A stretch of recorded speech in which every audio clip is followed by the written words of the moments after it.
ये वीडियो उन ख़वातीन के लिए है जो कंसीव करना चाह रही हैं, बेबी प्लान कर रही हैं, लेकिन किसी भी वजह से उनकी या उनके हस्बैंड की जो टेस्ट रिपोर्ट है वो ख़राब आती है और जैसे-जैसे उम्र गुज़र रही है, बढ़ रही है, तो उनमें औलाद की जो ख्वाहिश है, वो उम्मीद जो है वो ख़त्म होती जा रही है। तो इस वीडियो में मैं आपको कुछ मेडिकल साइंस की जदीद रिसर्च के हवाले से, कुछ टेक्नोलॉजी के हवाले से ज़िक्र करना चाहूँगी, क्योंकि हो सकता है कि ये वीडियो उन जगहों पे भी देखी जा रही हो जहाँ पे अवेयरनेस ना हो। तो इस वीडियो में मैं आपसे बात करूँगी आईयूआई या आईवीएफ के बारे में। आईयूआई के हवाले से मेरी वीडियो मौजूद है मेरे चैनल पर, आप देख सकती हैं कि आईयूआई क्या होता है। आज की इस वीडियो में मैं आपके साथ शेयर करूँगी एक कदम और आगे, वो है आईवीएफ। अगर आप ऐसा कपल हैं जिन्होंने आईयूआई करवा लिया है और आईयूआई आपका उसमें कामयाबी नहीं हुई आपकी, तो एक और ऑप्शन है, वो है आईवीएफ का। आईवीएफ क्या होता है और इस हवाले से जो सवालात हैं आपके ज़हन में आते हैं, तो वो मैंने यहाँ पे जो क्वेश्चन आंसर्स हैं वो आपको देना चाहूँगी। मैं हूँ डॉक्टर हिरा कोमल और प्रेगनेंसी इशूज़ के हवाले से इस चैनल पर आपको गाइड करती हूँ। तो फ्रेंड्स, आईयूआई तो एक ऐसा तरीका है कि अगर आपके हस्बैंड के जो जरासीम होते हैं औलाद के, वो मौजूद हों और इनएक्टिव फॉर्म में हो या कमज़ोर जरासीम हो, इस कंडीशन में हो, तो फिर आईयूआई बेटर रहता है, क्योंकि इसमें जो खातून होती है उसमें प्रॉब्लम इतनी नहीं होती। लेकिन अगर हस्बैंड के सेमेन में प्रॉब्लम होती है, औलाद पैदा करने के जरासीम कमज़ोर होते हैं, तो इस कंडीशन में आईयूआई सक्सेसफुल होता है। लेकिन किस कंडीशन में आईवीएफ करवाया जाता है कि अगर आपके हस्बैंड में औलाद पैदा करने के जरासीम सिरे से है ही नहीं, जिसे हम मेडिकल टर्म में एज़ोस्पर्मिया कहते हैं। तो एज़ोस्पर्मिया की कंडीशन में आपको आईवीएफ की तरफ जाना चाहिए। अभी आईवीएफ क्या होता है, इसको हम इन वाइट्रो फर्टिलाइजेशन कहते हैं। ये जो तरीका होता है ये आईयूआई से डिफरेंट होता है। आईयूआई में तो जो हस्बैंड हैं उनके जरासीम लिए जाते हैं, वाइफ़ के अंदर इंसेमिनेट किए जाते हैं, उन जरासीम को एक्टिवेट किया जाता है लैब में, एंड देन वाइफ़ में इंसेमिनेट कर दिया जाता है उसके यूट्रस में।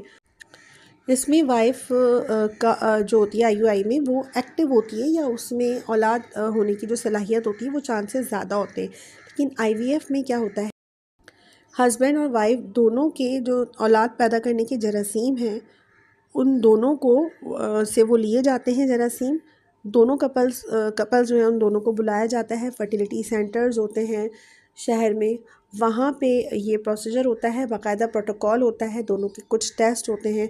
तो दोनों को हस्बैंड के स्पर्म्स के जो एक्टिव जरासीम होते हैं वो हासिल किए जाते हैं, वाइफ में जो एग्स होते हैं, एक्टिव एग्स होते हैं, जो मैच्योर एग्स होते हैं, उनको लिया जाता है। देन उसको यूट्रस के बाहर लेबॉर्ट्री में तैयार किया जाता है। लेबॉर्ट्री में तैयार करके जब वो एम्ब्रियो बन जाता है, बाकायदा जो एक सक्सेस रेट है इसमें कंफर्म होता है। तो जो बेबी बनता है वो बेबी को, ब्लास्टोसिस्ट को, जो वाइफ़ है उसके यूट्रस में इंसेमिनेट कर दिया जाता है। इसमें सिर्फ फ़र्क ये है कि इसमें बना हुआ बेबी जो इनिशियल स्टेज पे होता है, जिसे ब्लास्टोसिस्ट कहते हैं, वो यूट्रस में रख दिया जाता है।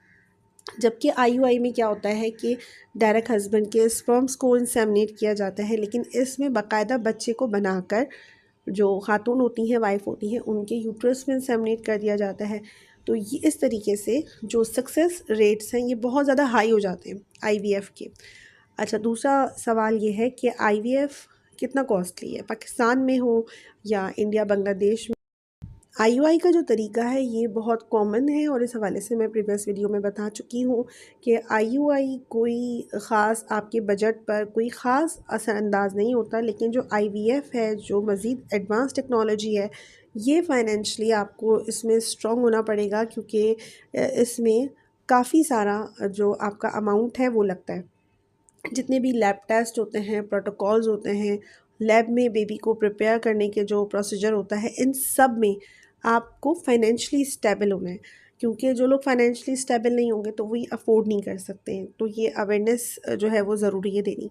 अच्छा, नेक्स्ट क्वेश्चन ये है, क्या आईवीएफ इस्लाम में या इस्लामिक कंट्री में अलाउड है? जी बिल्कुल, ये अलाउड है और IUI की तरह ये प्रोसीजर भी इस्लाम में और किसी भी मुस्लिम मुल्क में ये बिल्कुल अलाउड होता है, क्योंकि इसमें वाइफ़ और हस्बैंड के जो सेल्स होते हैं बच्चा पैदा करने के, जैसे हस्बैंड के स्पर्म्स हो गए और वाइफ के एग्स हो गए, इन दोनों को ही इन्फ्यूज़ किया जाता है। कोई बाहर डोनर स्पर्म या डोनर एग नहीं होता, इसमें हस्बैंड और वाइफ की ही इसमें जो जरासीम होते हैं वो लिए जाते हैं और इंसेमिनेट किए जाते हैं, उनसे ही बनाया जाता है जो बेबी होता है। तो बिल्कुल ये लीगल है पाकिस्तान में भी, इस्लाम में भी। और दूसरी चीज़ ये है कि जो दूसरे ममालिक हैं वहाँ पर आप डोनर स्पर्म भी ले सकते हैं। आप जैसे कोई कपल ऐसा है जिसमें हस्बैंड में कोई चांस नहीं है, तो वो लोग डोनर कपल जो होते हैं तो डोनर स्पर्म्स भी ले सकते हैं, या वाइफ के अंदर एबिलिटी नहीं है तो डोनर एग्स भी लिए जाते हैं। ये भी एक ऑप्शन होता है, लेकिन ये इस्लामी ममालिक में इन चीज़ों की प्रोहिबिशन है, ये अलाउड नहीं है। अदरवाइज़ जो बाहर के ममालिक होते हैं वहाँ पे ये भी अलाउड है, तो वहाँ पे औलाद ना होना इतना बड़ा इशू नहीं है, वो लोग डोनर स्पर्म या डोनर एग लेकर भी बेबी प्लान कर लेते हैं। तो ये कुछ मिसकंसेप्शंस होते हैं जो क्लियर करने ज़रूरी हैं। अब नेक्स्ट क्वेश्चन ये है, क्या जो IVF है क्या इससे आप ट्विंस बेबी कर सकते हैं? कुछ ऐसे कपल्स होते हैं जो ट्विंस प्रेगनेंसी चाहते हैं। वो ये सोचते हैं कि अगर हमने इतना हाईली कॉस्टली ये किया है ख़र्चा, तो हम इसको ट्विंस प्रेगनेंसी कुछ कपल्स को होता है। तो हाँ बिल्कुल, IVF से आप अपनी मर्ज़ी से ट्विंस प्रेगनेंसी भी कर सकते हैं। मतलब वो लैब में ट्विंस बेबी को प्रिपेयर करेंगे एंड देन वो औरत के जो यूट्रस है उसमें इंसेमिनेट कर देंगे। तो ट्विंस प्रेगनेंसी IVF में पॉसिबल होती है। और IUI में नेचुरली अगर ट्विंस होते हैं तो ठीक है, वेल एंड गुड, लेकिन इसमें इंसान के हाथ में नहीं होता। IUI के अंदर, IVF में इंसानों के हाथ में होता है कि वो ट्विंस बेबी को प्रिपेयर कर सकें।